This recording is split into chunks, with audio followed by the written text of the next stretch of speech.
It's very important to remember that before President Trump's landslide victory last November, there was no end in sight to this bloodshed. Now, there may finally be light at the end of the tunnel and an opportunity for lasting peace. That's because President Trump is the peace president, and American leadership is back on the world stage. It should not be lost on anyone in this room that world leaders are coming right here to Washington, D.C. for help. While previous presidents have traveled halfway around the world to apologize for America, President Trump stands up for America, and he has firmly restored America's status as the undisputed leader of the free world.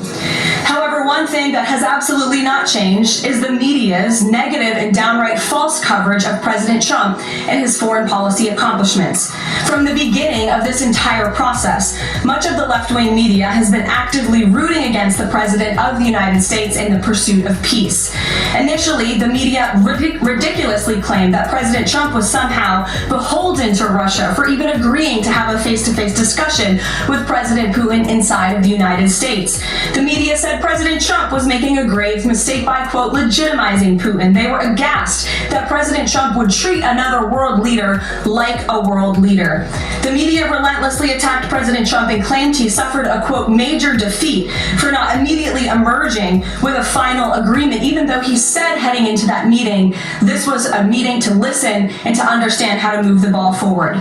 All weekend following those historic U.S.-Russia bilateral talks, we listened to clueless pundits on television trying but failing to claim that the president had failed.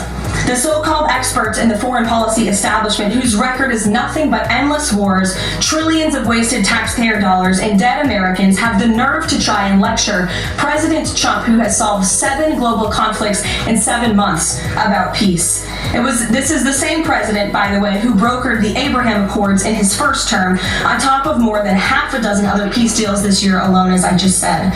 We also saw yesterday the president of Ukraine and all of the other major leaders of Europe fly across the Atlantic Ocean to meet President Trump at the White House because of the progress that was made, and that, if you ask the media, failed meeting, but it was not. It was highly productive and it was successful.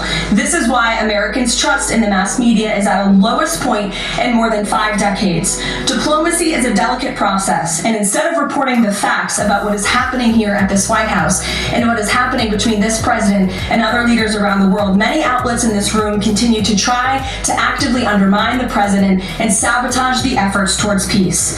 That is why I felt the need to set the record straight.